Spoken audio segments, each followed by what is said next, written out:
Folheto 3. Notas de um velório papal. Folheto 3. Entrei por uma porta lateral. Notas de um velório papal e de uma peregrinação imprevista pelos bastidores de Roma. Ontem pela tarde, entrei no Vaticano por uma porta que poucos conhecem. A fila da Praça de São Pedro era longa. Serpenteava pela Via della Conciliazione. Um sacerdote amigo me esperava na porta perto do Santo Ofício. Como me disse por mensagem. Quando cheguei, vi os jornalistas reunidos do lado de fora da grade, esperando por sua vez. Eu não passaria por ali. A entrada dos que vão além. A porta dava direto ao interior do Vaticano, junto ao Palazzo do Santo Ofício. Por ela, não se entra na praça, para onde os jornalistas iriam, mas sim no coração, meu destino. A entrada nos foi franqueada por guardas suíços, perfeitos, e cruzamos em direção à lateral da Basílica. Ali encontrei, por casualidade, Dom Orane e Monsenhor André Sampaio. Estavam saindo, trocamos beijos. Conversamos brevemente, com o tom afetuoso e sereno de quem se reencontra em Roma, diante de um morto que todos respeitam e amam. O silêncio entre os cardinais. Entrei com o Monsenhor até o velório. Ele me deixou lá, diante do corpo do Papa Francisco, e saiu. Precisava trabalhar, disse-me, quase contrariado. Acho que queria ficar ali mais um pouco. Despedindo-se pela 100ª vez. O nosso coração é assim. Permaneci sozinho por alguns longos instantes. Ou nem tão sozinho. Havia o Papa, havia silêncio, havia fé e dezenas de cardeais que chegavam, rezavam e saíam. Estaria ali o futuro Papa, ou já o conhecia e o havia cumprimentado calorosamente antes. Não sei. Rezei um terço inteiro ali. Poderia tê-lo tocado, o corpo do Papa, se quisesse. Preferi não fazê-lo. A morte e suas vestes. Preferi não fotografar o corpo do Papa Francisco. Não fotografei o corpo do meu pai tampouco. Há registros, em ambos os casos, nos jornais. Se quiserem ver, digitem no Google Papa Francisco cadáver ou Cláudio Marsili assassinado. Eu não fotografei o corpo dele. Estava paramentado, com casula vermelha, deitado, naturalmente, como todos os cadáveres. Gosto da tradição, sepultar sacerdotes paramentados como se celebrar uma missa fosse a primeira coisa a ser feita logo após a ressurreição dos corpos. Isso é lindo. Meu espírito treme de pensar naqueles sacerdotes condenados. O que farão com suas vestes sacras no inferno? Satanás não as usará como pano de touro, sacudindo ao vento em burla para que avancem com seus cornos em vão? Balançando-as em profanação, olé, sem que o condenado jamais a toque novamente. Será como um sinal de tortura, como visualizar um oásis diabólico que nunca chega, tornando a espera uma angústia, pois não há esperança. Um amigo místico me contou o seguinte: ao visitar o inferno, guiado por Cristo, perturbou-se, algumas vezes com clarões que passavam, como que voando entre choros, dores, angústias e gemidos. O que são esses clarões? Perguntou. Jesus respondeu-lhe: são as mãos consagradas dos sacerdotes condenados. Desculpem, um diário, não um livro. Tá, isso é para ser um diário da minha estadia em Roma, não um livro, newsletter. Das minhas memórias espirituais, desculpem. Um caminho que não queria terminar. Voltemos. Como estava dizendo, rezei um terço inteiro ali, ajoelhado, na frente do Papa e poderia tê-lo tocado se quisesse. Preferi não fazê-lo. Encontrei um sacerdote e me confessei. Depois de um tempo, levantei-me e saí por aquela porta sob a escultura da morte com a ampulheta, obra de Bernini. Em vez de virar à esquerda, que me levaria à porta de Santa Marta, e à rua para o lado de fora do Vaticano. Adeus, Papa. Preferi fingir que me perdia. Chama-se saudade, o movimento daqueles que não querem se despedir, como na noite em que passei acordado enquanto meu pai não havia sido sepultado. Saudade é o nome disso.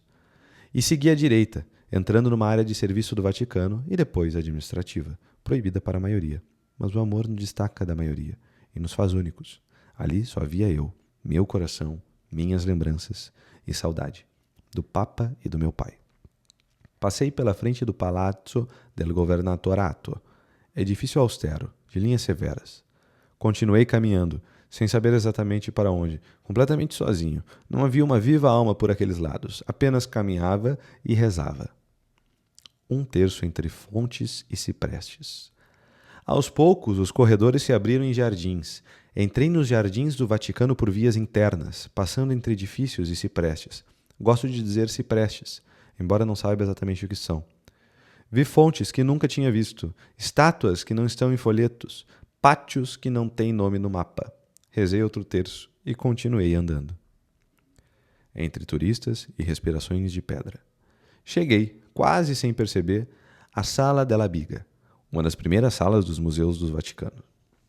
Ali havia muitos turistas, alheios a tudo. Não entrei no museu, não continuei lá dentro. Afinal, não havia comprado os convites e não era hora para isso. Ficar vendo quadros ao lado de turistas barulhentos. Saí por onde entrei. Cruzei por fora a Galeria dos Candelabros e depois pelas Gallerie delle Carte Geografiche, onde entrei por uma porta lateral que me levou ao Cortile del Belvedere. O pátio estava vazio. A fonte central, com seus jatos serenos, parecia respirar com os muros. Reconheci aquele pátio, pois anos atrás passei por ali numa visita que fiz à Secretaria de Estado. Um sorriso entre gendarmes. Ali decidi sair. Cruzei por uma pequena passagem até alcançar a Via Sant'Anna, que passa em frente ao Poste Vaticani. Do outro lado da rua, 2 gendarmes. Aproximei-me, mostrei o terço, contei minha caminhada, disse que havia rezado 3 rosários pelo conclave e pelo próximo Papa, que será brasileiro, como é sabido. Eles riram. Um deles disse algo em italiano que soava como "veremos", o que Roma sempre faz. Não foi uma visita, foi uma travessia. Não foi programado, foi oferecido. Rezei, encontrei amigos, andei por onde não se anda. Roma fez de novo o que sempre faz. Me mostrou algo que não pedi, mas precisava ver.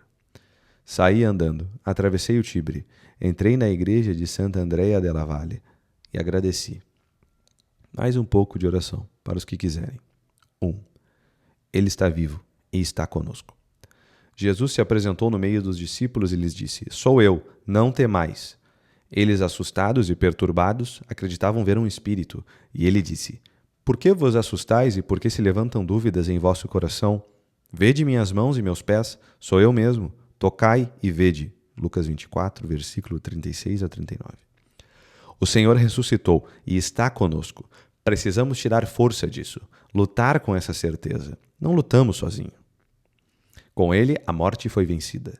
Com ele, passamos da vida natural à vida da graça, à vida dos filhos de Deus. A filiação divina é real, é fundamento da nossa fortaleza.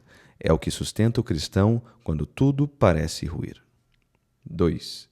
Filhos que sabem confiar. Quem vive como filho reconhece a riqueza dessa filiação. Sabe que não está só, mesmo quando tudo parece ausente. O filho pede, confia, insiste e, se cai, levanta. A paz verdadeira vem da certeza de que somos filhos. Não é ausência de dor, mas confiança de que não lutamos em vão. Peregrinos somos e no caminho é natural encontrar dificuldades. Mas devemos fazer o que fazem as crianças. Força, luz, fortaleza, vem de Deus. Rezar com fé, dizer Domine non sum dignus, com humildade real. E também, se queres, podes curar-me. Essa oração simples é arma do apóstolo. O desânimo, a preguiça, a confusão, tudo cede diante da consciência de que somos filhos de Deus. 3. Não estamos sozinhos na luta. A vida cristã é luta, mas não é uma luta solitária. Somos soldados e há um rei que vai à frente. Somos lavradores e há um pai que envia a chuva. Saiu o semeador a semear. Lucas capítulo 8, versículo 5. É assim, semear com lágrimas, colher com júbilo. Sofrer, às vezes, como quem não vê os frutos, mas sem desanimar. Deus não abandona os seus. Santo Atanásio dizia: Cristo nos precede na luta para que não temamos. E São João Crisóstomo acrescentava: depois da cruz vem a ressurreição. E não é pelo número que venceremos, mas pela fé. Por isso, não temamos a dor, a demora, o escuro. O Senhor é fiel.